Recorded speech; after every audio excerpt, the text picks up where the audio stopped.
Bokota ebele makambwa somo biloko somo à partir ya territoire ya Kale na localité ya Bushaku et Katasomoa Banyarwanda Batufurumu et tout Bauti Bongo Kozala délogé par les forces armées de la République démocratique du Congo Bandeko Balandi Yaba chaîne Oyo Bolinga Kamingi chaîne Nabino Oyo Memela Kabino Basango en direct ya Est la République démocratique du Congo et Sengwezali Nangai Mukolo Mwalelo ya Oyebisa Bino ete Batumbi Bango après les avoir frappés, délogés, ba Oyo Bakangaki, Basangi Sakinde Bango, Batie Bango Moto. Aujourd'hui, l'armée rwandaise crie na violation, y a droit, y a ba Oyo Tozali Kobenga, les arrêtés de guerre. Tout ceci s'est retrouvé ensemble avec nous au courant de ces numéros de décryptage de l'actualité politique où de bonnes nouvelles ne font que s'accroître. Au moment où je suis en train de vous parler,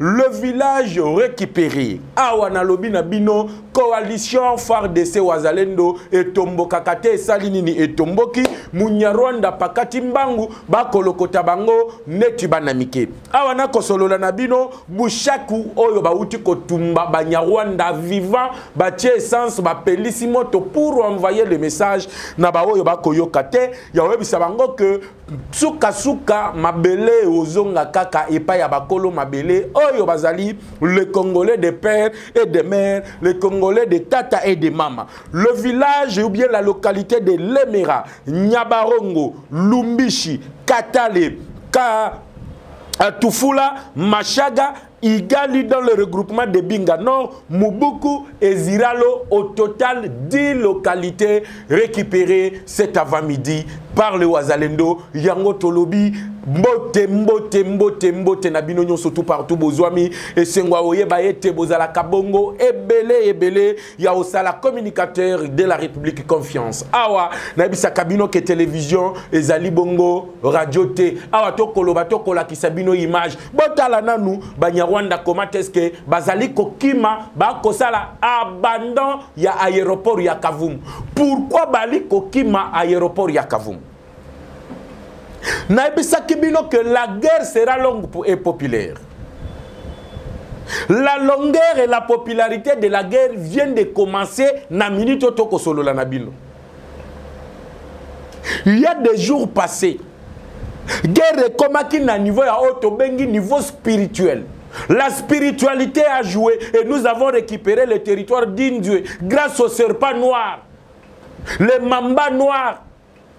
Bakoko tout bakufwa ba se transformer ba komi ba serpent noir. Na lobi bien so toza mutu ankele kota la te parce que bakufi ebele batumbi bakoba lokoti bakotumba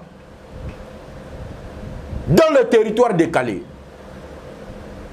Vous comprendre pourquoi Joseph Kabila annonce sa présence na Goma. La responsabilité pénale de Joseph Kabila, l'ancien président de la République, est établie. Le Joseph Kabila est couvert par le statut des anciens chefs de l'État. Lokuta Nabino, ce statut-là ne peut pas aller au-delà de la sécurité, de la sûreté de l'État. Ngayi Bambo Djebeta Makabongo. Ce que vous allez prêt, il y a un débat contradictoire. Je suis prêt à vous affronter. Oh, il est protégé. Non. Au moment où je vous parle, 21 résidences de Joseph Kabila bloquées. Tous les biens de Joseph Kabila saisis. Olive Lembe, passeport bloqué.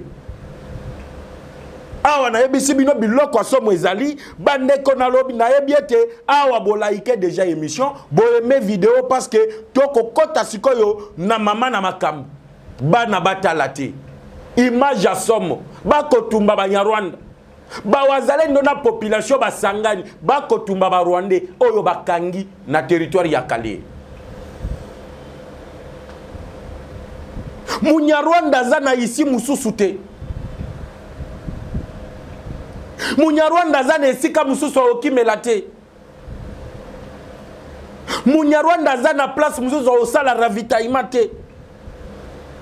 Ravitaillement e bandaki koya na ngambu na bango moyen ya lisusu ezalité. Le bras droit Joseph Kabila.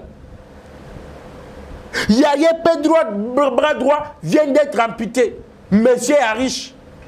Na société d'aviation naye, Save Air, bande ba avion naye, yangonde bandaki komema ba munitions, yangonde bandaki komema ba équipement pour aller ravitailler le rebelle partout où ils étaient.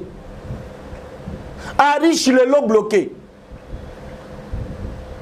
Kagame alobi ngai na okufanga mo côté.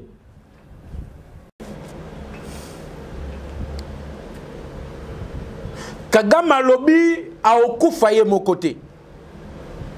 Kabila doit assumer la responsabilité.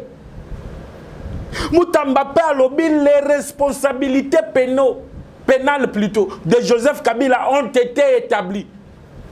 Il y a eu les enquêtes.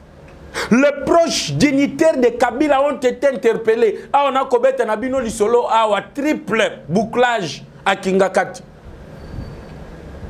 Triple saisie à biloko Joseph Kabila, moi na maya zanelo mususute économiquement misolo bomba peut-être libana mboka yangonde osungaye parce que même les actionnaires oyo ya zwaki atie bango liboso ya zana sima moye mutoye bezalité. Mais à Bossani que nous avons le service de sécurité qui ont déniché que Kabila Moutouazala qui n'a sima Alliance Fleuve Congo.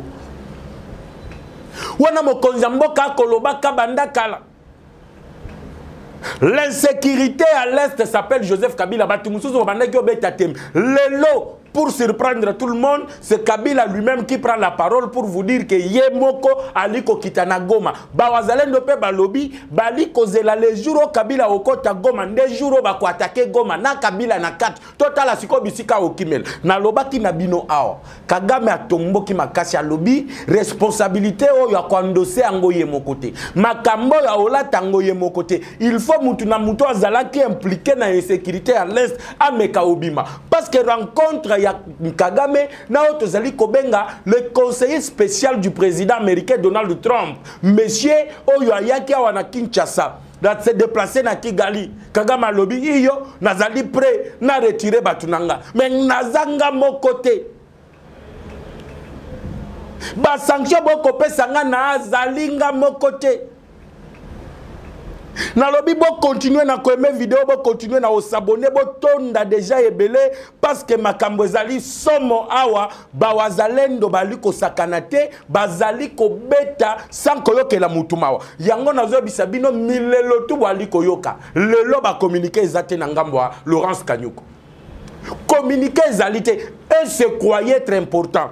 Si ko Kabila ye moko azali koya kozwa relais po bomona ke pante ya nanga azalaki kaka lilingi ya pamba o batindaki. Le vice-gouverneur adjoint à Goma, parce que oyo ya Bukavu, je vous avais déjà dit ici comment il était tombé dans Biscade. Ti le lobo mona kaye albimaka lisusu te parce que j'étais le premier à vous l'annoncer. Tozonga siko parce que makamwana soki na koti kuna iza makambu minene oyo ba dignité rebelle. Il y a Joseph Kabila na minute oyo ba passeport bloqué. Olive Lembe ne peut pas quitter le pays. Passeport bloqué. Ye muto seranda ki na Goma, o comme na Bukavu plutôt, o seranda ki na Bukavu ndengeli parce que zali zone sous contrôle, il y a rébellion, il y a M23. Les lobes tu vas comprendre pourquoi Joseph Kabila a choisi Goma. Une zone qui est sous contrôle de l'armée rwandaise. Moukolo insécurité. L'entraîneur qui entraînait a vu que ba joueur y a aligné qui bali kokokate yé moko alati vareza koti terrain.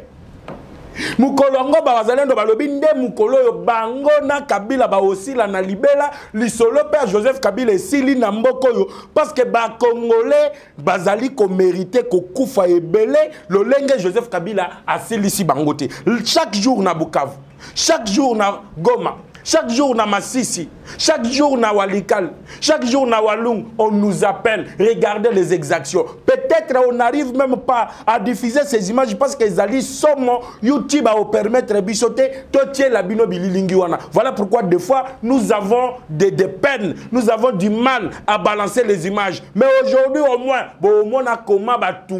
je ne parle pas parce que télévision est allée radioter. Na kolobate kakapamba.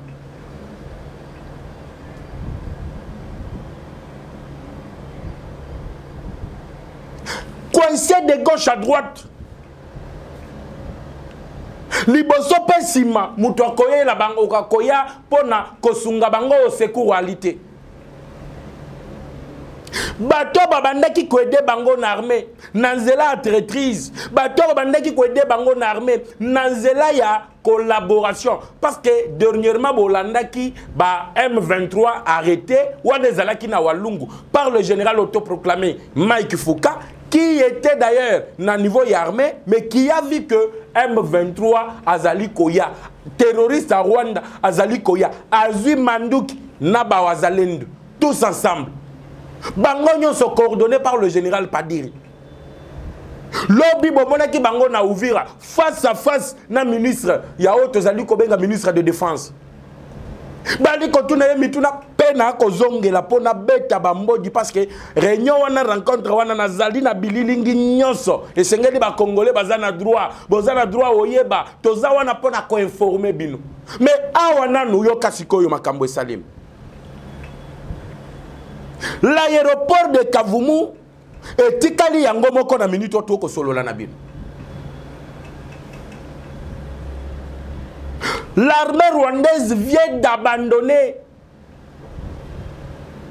l'aéroport de Kavumu. Pourquoi abandonner l'aéroport de Kavumu? Lobi na lelo na bava midi titoko maba 11h ndenge na ko solola na bino awa. Bawazalendo bazana kati ya kopilone. D'ailleurs, nazali kotanisa koyebisa bino botala nanu comment est-ce que bawazalendo bazali ko représenter l'arsenal militaire oyo babotoli banyarwanda na localité ya Mushaku oyo ezali na territoire ya Kalei. Télévision ezali radio te bililingi koleka okomona yomoko les images Kin News Live Télévision part à l'est, vous ramène les images et vous balance. Yango boali komona lelo. Bazala qui obligé ya ko abandonner l'aéroport de Kavumu. Pourquoi abandonner l'aéroport ya Kavumu? Parce que ba unité oyo zala qui affecté na côté ya territoire ya Calais, bazala qui frappé à plate couture. Babetami na kati tilibanda. Débordement oyo salemaki pa ya bawazalendo. Débordement oyo salemaki pa ya ba commando ya forces armées de la République démocratique du Congo. Ezalaki na niveau ya que Munyarwanda kokaki ko tenir 2 minutes te. Ne baye ba tie bango penza na katikati. Soki okimi na droite okutani na bawazalendo. L'unique option est comme du côté de Walika, le centre, c'était de se jeter dans l'eau pour avoir la vie sauve. Pour mi boire kapenama, il faut y nager. Yango ba wazalendo, ba komaki, ba maître nageur. Ba koye kolisa ba Nyarwanda, comment nager dans la rivière. Pour katisa. Ba msusu ba weleli ba koma même dans lac, mais okokoma dans lac ndengeni parce qu'ils étaient entourés. Ndeo ye komona moko na bango baza ko présenter binoye bazali koloba ye yo Munyarwanda M23 recruter un jeune et de plus mineur recrutement ba mineur. Vous allez nous excuser. Le lognon c'est ko bimana mpasa. Ba crime de guerre, crime contre l'humanité, recrutement des enfants à niveau armé. Le loto kotali sabino n'empoisa. Bota la binomoko. Bon mona comment est-ce que l'armée commence à reprendre ba localité belé. Au moment où je vous parle, 10 localités tozuyango. 10. Dans le bien 10. Et t'es quand on sale maté. En une journée, 10 localités, tu récupéré Yango. Comment ne pouvons-nous pas juste dire bravo aux forces armées de la République démocratique du Congo? Comment ne pouvons-nous pas juste dire bravo aux Azalines? Parce que Moussala est bandit. Guerre Zali Makasi. Du côté ici, Bakoye Bisabino. Au nom d'il y a de cela 48 heures où la délégation du gouvernement congolais et la délégation de rebelles de M23 Bakutani Nangamboua Nakuna ya Qatar na Doha. Mais qu'est-ce qui fait qu'aujourd'hui les seuls liens point focal na bango Oyo ba Shadari, ba Minaku, et les autres ba Ferdinand Kambere et les autres ba Yaki Wana, ba Yaki Kosalanine, Bokoye Bayango, ba Ye et pas Yamuto abandaki ko travailler na cabinet ya ministère ya affaires étrangères, aluke la bango ni apesa bango oyo tozali bongo kobenga passeport. Passeport na bango bloqué na deuxième muto azalaki point focal na bango yepe ba uti ko kangaye donc ba traître nyonso yo bandaki ko aider Kabila na batu na ye toza na kati ya ko maîtriser bango boyebi déjà lisolo ya Arish lelo eza lisolo ya muto azalaki na ministère affaires étrangères yepe to bloqué ye nanu ba kangiye Omer bakendaki po bakanga ministre affaires étrangères lokuta ministre azawate bako sabinote bande ko balandi. Chers internautes, toi mes vidéos dans le lobby, partagez l'émission. La bonne nouvelle mérite d'être partagée avec tous les Congolais, partout, vos amis, vos alliés, belé, à partager l'émission, il y a partager l'image. Pour tout le baki, Banyarwanda tokende na bango, inde tinasuka. Peto kome ma bango, inde tinasuka. C'est comme ça qu'après bon débordement, Baye qu'on frappé la base na bango arrière, na territoire yakale, oh Zalaki na village, attendez-moi, Bouchakou, voilà, le village de Bouchakou Zalaki, l'arrière base, il y a rébellion, il y a M23. Quand on a frappé, Moto Bandi Poutoulou et Tikali, Melingue Peli. Le visa pour partir en enfer, si bango en désordre, et belé na bango nenge bazalaki wana, bakeili felo engropé en détail. Le reste yo bazalaki wana, cette fois-ci bazalendo balobi non, biso toko ikende na bino te tokendo tika bino kuna epa ya ba FARDC, toko sela na bino kakao. Kosila na bango ezali nde moto yo omoni ba epeli na nzoto na bango, nde moto yo bomoni epeli. Bazu essence. Bazu banzeta kokauka. Batie bango na nzoto batumbi. Mathieu Balouki, si c'est comme un système de jeu où tu as changé. Je suis l'unité spéciale formée au Rwanda, formée en Israël, au Kosi, à Watokosi la Nanabino.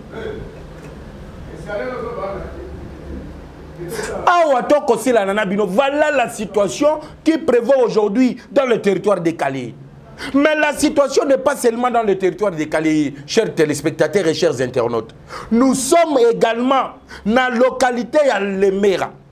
Kuna kutu comment ezalaki parce que bakatanaki kaka bango na bango il faut obidie oye bela kaka oye kendele wapi ba se retirer bango moko tangu bayoki que na aéroport ya Kavumu eza déjà en danger bango moko balongwe je dis bien bango moko balongwe et la ville de Goma c'est une question d'heure. C'est une question de quelques heures. Peut-être que tu te comme soir, que les Ouazaliens viennent de faire les rentrées. Parce que la ville d'abord de Bukavu est encerclée na côté na yango nyonso. Du côté de Goma, ba Ouazaliens de déjà na Nirangongo ba cause la kaka ba yo ka Kabila yewana et Kabila coach frappe band. Parce que Badron no yo sombami et uti kuna na Israël, na Turquie. Batie bango likolo e kolandela avec des missiles à longue distance, à longue portée, missiles kokyo betama et pas inabiso et ke okoye na Kigali. Mais comment batwa kotuna pourquoi nous n'arrivons même pas à frapper Kigali une seule fois? To beta Kigali ndenge nini parce que so to beti réseau to zalaki nango ekoyi. la communauté internationale. Ndebo moni communauté internationale, yango moko s'en charger na Kagame. Lelo Kagame abangi, bomoni lelo le vrai mutazela ki simanango Joseph Kabila mwana lichombe oyo Congo et pesa nyonso. Oyo lelo akomi ko boma ba congolais. Bomoni comment est-ce que yemoko a vu les devants?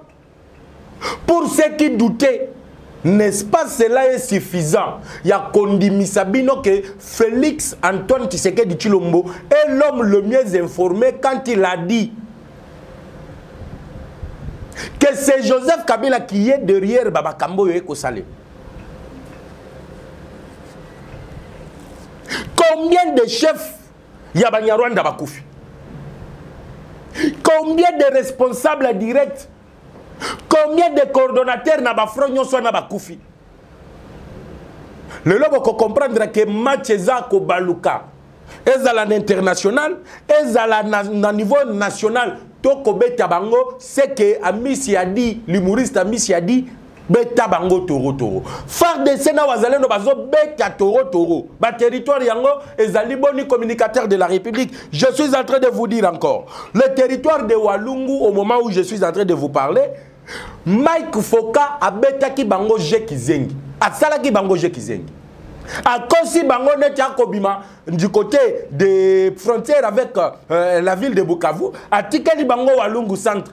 Tango a matiti na miti, a récupéré miti, a yes ko sali débordement. Du côté de Walungu Centre. Et lelo na moya lelo, Walungu Centre est totalement libéré et respire le vent et la paix de ses savoir-être sécurisés par le fils et fille du pays. Où on a un territoire ya Walungu. Ce qui est ok na territoire ya Walikale. Kuna kuto à 81 km de Walikale centre à Bibwa. C'est là que des frappes ont encore réagi. C'est là même que certains officiers oyo na ebisaka bino oyo bakanga au lieu ya ko ramener bango ba wazalendo pe balobi to sila na kaka awa, ils ont été tous tués, 6 au total. Na major wana akotisaki ba cercueil rempli d'armes et de munitions ya ba rebelle. Lui également a été interpellé et tué sur place par banane par le wazalendo. Le wazalendo dit cette fois-ci soki tozuyo na mbeba tobomiyo.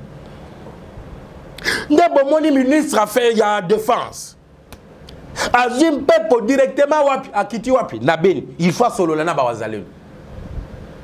Pourquoi les wazalendo batomboki d'une manière spectaculaire? Balobi cette fois-ci ba okende musikate suba o ba okanga bakoboma bango moko bakoboma les traîtres bango moko ba oboma parce que le salaire du péché c'est la mort.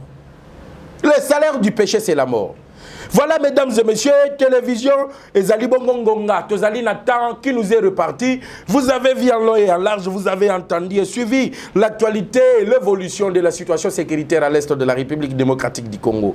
Jeff Badibanga toujours à son poste de travail pour vous servir. Restez toujours branchés sur votre chaîne. Aimez la vidéo, partagez l'émission. Ceux que s'abonnent qui n'ont noté, prière de vous abonner. Parce que l'audience publique à Joseph Kabila, Oyo Moutamba a annoncé et au lekana chaîne Nabino Oyo en direct. Bokolanda, comment est-ce que Baliko déclaré Kingaka tu bloqué, Baliko déclaré HJ bloqué, Baliko déclaré Bapornyo soit Joseph Kabila bloqué, Baliko déclaré Bafoto Achana Bank et comme Bacho ya l'État congolais, B'entreprise tout Kabila finança, a comment Azala actionnaire, Bacho ane kozonga na l'État congolais. Fini l'histoire de Joseph Kabila, fini l'histoire de la Kabylie et du PPRD. On se retrouve tout à l'heure sur votre chaîne avec le même plaisir. Ciao.